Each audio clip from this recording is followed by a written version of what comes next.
What's going on, everybody? Hope you're all having a fantastic day today. Now, ladies and gentlemen, a lot of people have been coming at my neck recently for saying that Black Ops 6 is not going to last more than, 3 to 4 months, And I don't know why, personally, because it's just simply the truth, And I'm not even talking hate towards Black Ops 6. If anything, I'm extremely excited to see what Treyarch has to put together with, their first time in a long time having 4 years of development to put together a game, right? I mean, this is going to be really cool to see. The Omni movement sounds extremely interesting. But I have to be realistic. It's Call of Duty. Call of Duty doesn't last longer than 3 to 4 months, ladies and gentlemen. It's just a simple fact, and everybody continuously keeps coming at my neck again and again and again saying, JB, you're crazy. You're just shilling for X-Defiant. You're just, you're just trying to make X-Defiant look better, even though over half of my content on this channel is literally positive videos about Modern Warfare 3. Make that make sense, right? You can go to my Modern Warfare 3 playlist and look at all the videos, and people will still say that I'm just talking so much smack about this franchise. Yeah, let me tell you. But I'm just speaking the truth to you guys. Call of Duty as a franchise does not have that long of a window to, be extremely hyped and to have a lot of players coming through. And now with the roadmap for Season 5 within Modern Warfare 3, it just proves my point even further. Ladies and gentlemen, just simply look at this, guys. Seriously. Oh, my lord. This is the content that we're getting for Season 5. And again, this game did so well for the first initial, 4 seasons, right? We were getting a tremendous amount of content. They were packing every single season with some good maps, a lot of things to do. Don't get me wrong, it looks like we got some good modes coming on through. But 2 new maps? We're not even getting remasters. We're not getting anything. No filler content, nothing. We're just literally getting 2 new maps and remakes of maps that are already within this game. I think, one Shipment or something like that. The other one's Rust. And then the last one is Stash House. Then they're going to revamp the maps to give them a different look and, atmosphere. But let's be real here. That's not going to make them a new map. That's not going to introduce new content into the game. Season 5 is really lacking. We have 2 maps. And again, this just further proves my point about Black Ops 6. I know people don't want to hear me say it, and I know people want to just keep coming at my neck and saying that it's such a stupid opinion. But it's simply the truth, ladies and gentlemen. Call of Duty is not that game that you guys think it is, where it's going to be lasting for a year plus. And again, same thing goes for the previous games, back in the OG days. People pick up COD games, they play it for 3 to 4 months, sometimes 5, and then it's gone. It's GG in the chat. They move on to the next cool, innovative title that is coming out. You see, when it comes to Call of Duty marketing, it's a yearly released game, right? They can't have their current game outperforming.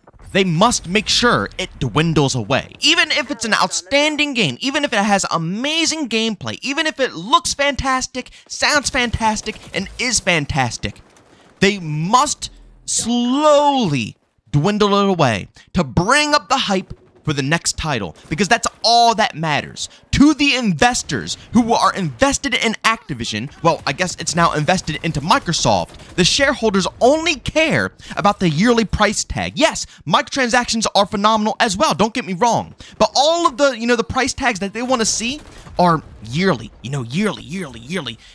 Investors and shareholders love these subscription service models because it's like guaranteed money. It's not like, a franchise like GTA where they gotta bank in on, the potential success if the game will pop off or if it's not gonna pop off. Now, let's be real, GTA is a rough example because it is gonna pop off. It's GTA. But you get the point that I'm trying to make here, right? It's a game that releases every so often, so they gotta really bank in that the developers know what they're doing and they can make it pop off. Whereas so with COD, that's not the case, right? Their hype is yearly. They don't have to do anything with the current Call of Duty game. They basically have their own subscription model here, where they get paid yearly for putting out new games and, microtransactions, all that stuff.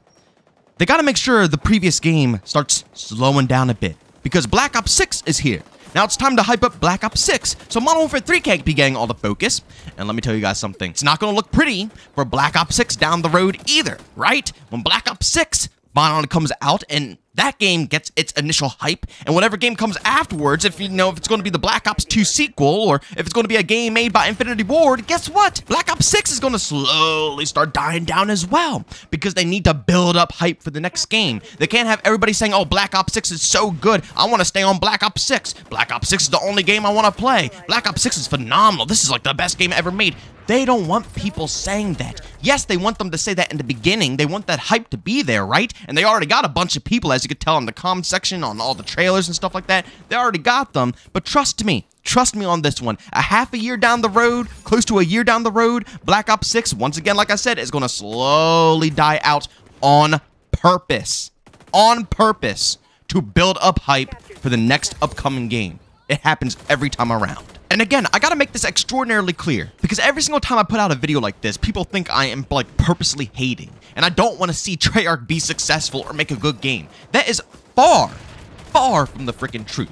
I would be so happy if Treyarch makes me eat these words right now, and they put out one of the best games known to mankind, and it gets so much support all the way through till the end of its life cycle. I would be just ecstatic, extremely ecstatic. But I have to be honest here. The only way around something like this is to push Call of Duty off of the yearly cycle.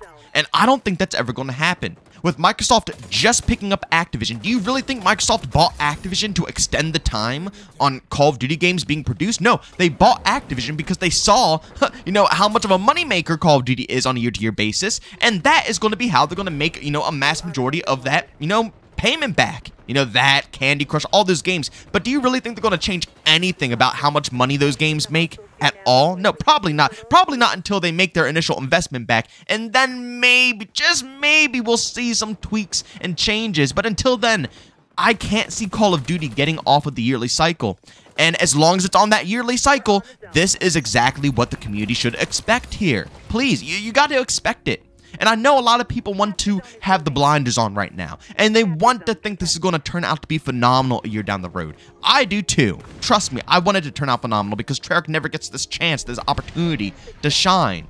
But the reality is that this game is going to drop, and it's going to die next year. And the next game's going to drop, and that game's going to die next year. And then the next game's going to drop, and it's going to die that year. Because every single time at the end of the life cycle, they're going to have to prep up for the next Call of Duty game and build up the hype for that title. Again, like I said, the only way we can avoid this is if they put it on a 2 to 3 year life cycle. Like, think of Battlefield, for example, right? Like Battlefield 5. I'm so sad that game got cut off, but that is the potential of a game, lasting for years. The game keeps building and building and building and getting better and better, and more improvements are put through. And, and you get to see it and you get to feel it. Again, I feel so bad for Battlefield 5. 2042 is a different example. I'm kind of happy that that's ending off now because we need to just forget that ever happened. But Battlefield 5, for example, yeah, we had our problems with the game. But again, they were fixing the problems, fixing the issues. They resolved a lot of the issues that we had in the beginning of the game. And then we just finally started getting like the Pacific content, and we actually started to see different parts of World War II, and then they cut off the life cycle of Battlefield 5. They ended it right when it started to get good, which is kind of sad. But again, if Battlefield could last longer within their titles and they could put out a good game, we could see something solid. Or even with Modern Warfare 3. Modern Warfare 3, again, in my opinion, is one of the better games out of the previous 5, and it just got better and better and better and better as the year has gone on, right? More updates, more fixes, adding in loopable streaks, and many other features. They kept improving upon the formula and making it just a really cool all-around, created Call of Duty game. But guess what? It's over. The content is slowly starting to die down. They're not starting to support it as much because they know the next game is releasing, so it has to build up hype for the next game. And that really sucks because Modern Warfare 3 just got to, like, a phenomenal spot. Imagine if we had another year of Modern Warfare 3. All of this content that just got added would still feel fresh, and I would still want to grind it. But the year's done. It's pretty much over. This game will be irrelevant, and the same thing goes for Black Ops 6. It might feel amazing in the beginning. They might put a ton of great additions into the game. But again, it's going to get to a point where it's time for the next game, and the hype's going to have to die down. They're going to have to slowly start releasing less content, and everything that they did to Black Ops 6, the whole year worth of fixes, is going to be irrelevant because the game, we're moving on. I really wish COD would go on a 2 to 3 year life cycle. If they would do that, I feel like that would fix so freaking much. I know skill-based matchmaking is always going to be a factor that is going to be annoying for a lot of the community, but man, having more time with the title for the developers to cook a bit more and also to allow their project to settle with the community and be enjoyed would be such a tremendous change, and I just don't see that happening anytime in the future. You could see it in every single one of these games. Every single time we start hitting the the near end of the life cycle, it always starts dying down. Look at Season 5. We're getting 2 maps, barely any new content. We're getting an SMG that looks like the Hurricane. Well, from Modern Warfare 2, I believe that was. And then we're getting an STG, which is actually kind of cool. I'm down for the STG. That's going to be, fun to use. But again, like I said, it's like, it's not much to grind for. They're slowly trying to pry people off of Modern Warfare 3 to get them ready for Black Ops 6. And if you think they're not going to do the same thing with Black Ops 6 to get you ready for the next game, I don't know what else to tell you then, man. It's one of the main reasons why I personally enjoy XDefiant so much, because they are in it for the long haul, right? And whether it is successful, whether people don't play it, it doesn't matter. All that matters is that it makes enough money to have the server stay alive. But the end goal is that this game is going to be here for years and years and years. I won't even be shocked if it was 10+ years if we're pulling a Rainbow Six Siege here. And that's great. Because every single addition, every single change, every single thing that could be done will be done over time, and we as the community will be able to enjoy it, right? And they've already done a great amount with, the first month and a half so far of time that they've had. And they got like 9+ years to still go. That's so great. Like I said, if COD had that same time to cook, I would be so happy.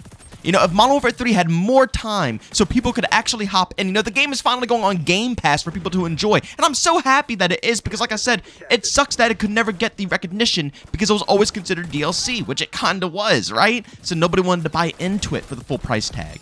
But now that people who have Game Pass can hop right on in, it's great, they could try it out, but the game is basically done now. The lifespan it's toast. But if it had another year, we would have, oh man, I would be rocking with this thing. I would be so happy. And the same thing goes with Black Ops 6. Imagine Black Ops 6 dropping, and it gets 2 to 3 years to live on, right? With the base content that they already told us that it's going to drop with, I know it's going to be bugs. I know it's going to be really bad at launch. But if we just have the first year designated to polishing off all that stuff, along with adding in content, the second year is going to be phenomenal, and the third year would be even better. But no, the games die within the same year. They come out, they get a little bit of support, they get some cool content, and then they slowly dwindle away. As long as that cycle goes on, it's just really hard to take COD seriously. But ladies and gentlemen, as always, if you enjoyed today's video, leave a like. If you hated it, leave a dislike. Don't forget to subscribe and hit that bell. We post daily here at 8 in the morning Eastern Time. And of course, if you guys are interested in any of my live streams, I will be live on Twitch today between 12 to 1 p.m. Eastern Time. You guys can find a link to that channel down in the description of this video. But as always, thank you for tuning in, and I'll see you all on the next one. Peace out.